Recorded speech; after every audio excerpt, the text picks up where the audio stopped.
Bonjour à tous.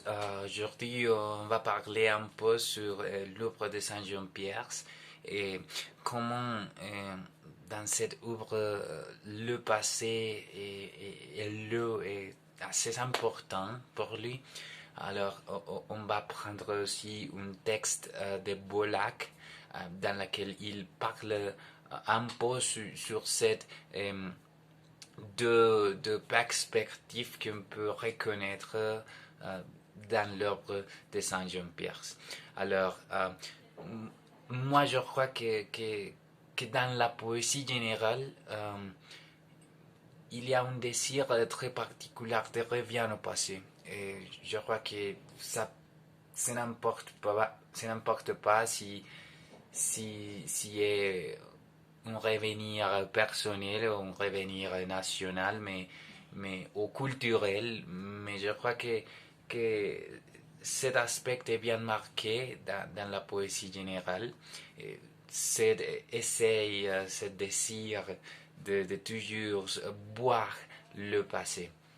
N'est-ce pas? Je crois qu'ici, dans l'œuvre de Saint-Jean-Pierre, cela est très bien marqué. Et, par exemple,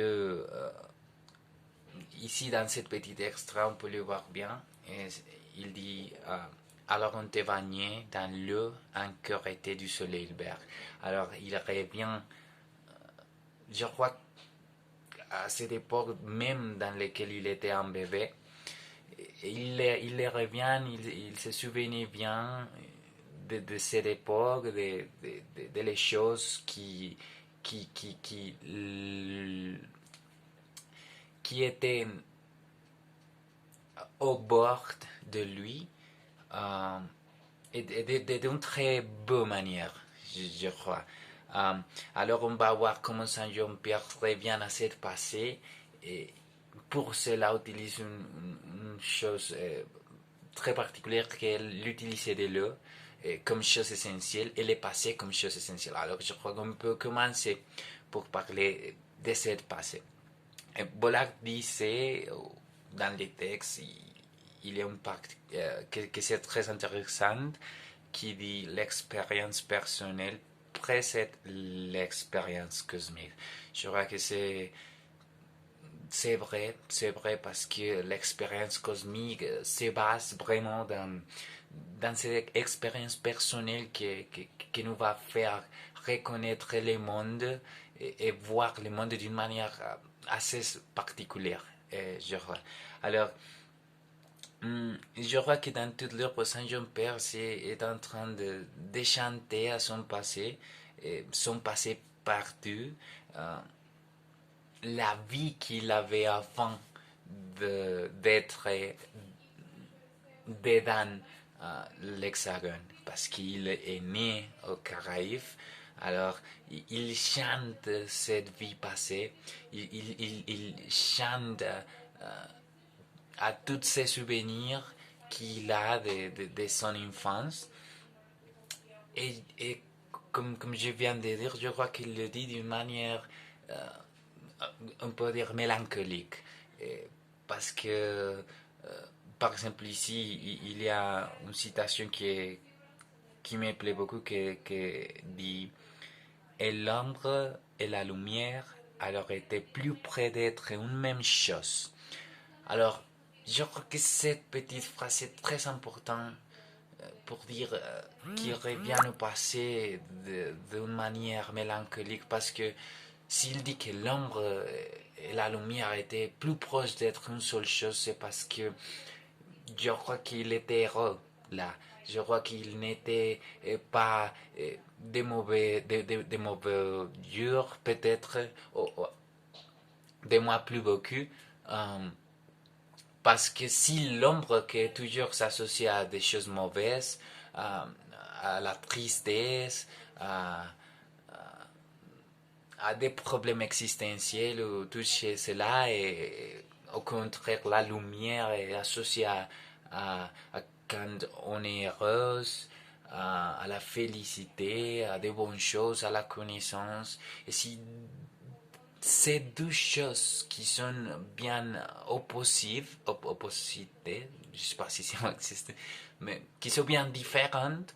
Euh, je crois qu'ici, il était proche d'être la même chose, c'est parce que lui, comme un individu, était heureux, était bien là. Alors, elle n'a pas beaucoup de problèmes là, parce que, parce que les deux choses étaient plus proches l'un de l'autre. Alors, euh, je crois qu'à travers Silva, il va il est en train d'écrire sa poésie, il se rendre compte qu'il ne pourra pas, il ne pourra jamais revenir à ce passé, parce que ce passé est, est loin. Euh, ce passé n'existe pas, ce passé n'existe plus. C'est pour ça que c'est important, selon Bollard, le mot d'ailleurs, parce que il il est devenu un étranger. En tenant en compte que cette passé n'existait plus, en tenant en compte que cette passé est seulement des souvenirs, il, il se ressent une personne de ce lieu, mais ce lieu n'existait pas, alors il est un étranger, il est un étranger, il est un nomade. Pourquoi? Parce qu'il ne peut pas revenir là. Cette passé n'existe plus, il doit être à la France, alors c'est pour ça que je crois qu'il se sent comme un nomade, n'est-ce pas? Et il doit l'accepter. Mais cette condition, c'est pas bien facile de porter, n'est-ce pas? Parce que cela devient une confrontation personnelle de doit être ou pas être. Mais c'est pour ça que, que cette notion d'ailleurs et cette notion d'être nomade, c'est bien important pour lui, pour lui, pour lui bonheur, je crois. Mais arriver à cette conclusion, c'est pas facile. Alors, elle doit lutter avec lui-même dans son intérieur. Et il doit essayer de mélanger ces deux côtés très différents de l'ombre et la lumière qui avant étaient plus proches, mais qui maintenant sont très éloignés pour cette condition d'être une étrangère. Mais je crois qu'en écrivant sa poésie, il va se rendre compte que c'est bien être nomade, que c'est bien être dans une mélancolie parce que ça n'existe plus, mais je ne peux pas être toujours triste, toujours mélancolique. Alors, on se reconnaît, on se reconnaît tant comme une étrangère, il va cette condition va lui permettre de trouver une sorte de tranquillité, n'est-ce pas? C'est pour ça que Boulard disait il prend goût maintenant au attendu vide, aux dunes, aux paysages désertiques et pierreux. C'est parce qu'il a trouvé une sorte de tranquillité là.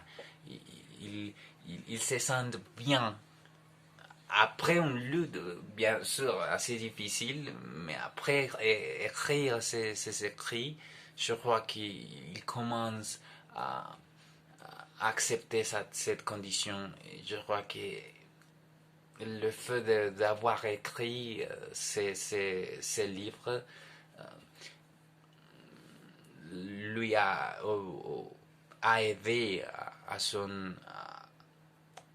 se rencontrer avec lui-même et son tranquillité. Alors, Boulard dit que Saint-Jean-Perse utilise ce symbolisme de la mer et, et presque toutes les fois qu'il revient à ce passé, la mer est bien évidente dans ces images. Et c'est parce que c'est principe essentiel que même les Grecs ont reconnu comme ce principe essentiel à toutes les choses. Alors, si la mer, si l'eau est ce principe essentiel à toutes les choses, c'est parce que est bien mélangé avec le passé, parce que le passé, comme on disait dans la première phrase qu'on a lue, qui c'est qui c'est l'expérience personnelle précède l'expérience cosmique, c'est parce que s'il y a ce principe primaire, ces expériences personnelles sont aussi ces principes premiers. Alors, c'est pour ça qu'il y a une connexion entre les deux, euh, parce que c'est ce point de la naissance, ce point de la naissance comme une chose symbolique, mais de la même manière que la mère est présente en toutes les choses, il a une sorte d'évolution dans son expérience personnelle. Il doit être aussi une sorte d'évolution. Alors, c'est pour ça que je crois que les passés et la mer, c'est très important dans l'œuvre de Saint John Perse, et de comment ces mouvements de, de se revenir de son passé, de sa culture, et ne pas être français au 100%, peut être né de ce type d'écrits qui sont en quête d'un passé commun, d'un passé assez personnel, d'un passé qui est unique et qui est différent de le passé de Françaises qui sont nées des dames de l'Octogone. Alors, je crois qu'en conclusion, on peut dire que en utilisant le passé, la mer comme symbole, Saint John Perse peut se reconnaître, peut se reconnaître en tant qu'individu, en tant qu'un individu différencié de Français général. Et c'est pour ça qu'ils sont chantés, qu'ils sont élevés cette condition avec ses sœurs. Et c'est bien intéressant de voir comment c'est passé est bien importante en la construction d'un individu et de comment il se représente le monde et de comment il se connaît il-même. Je crois que c'est tout. Je crois que de manière générale, on peut dire cela sur les notions du passé, et de la mer ou de l'eau dans l'œuvre de Saint John Perse, et comment ces notions sont vraiment importantes dans la création d'une identité individuelle. Et de la même manière que cette identité individuelle peut influencer une communauté à se reconnaître en tant qu'individu différent, avec un passé différent. Alors je vois que c'est tout. J'espère que vous l'avez aimé et bonnes vacances.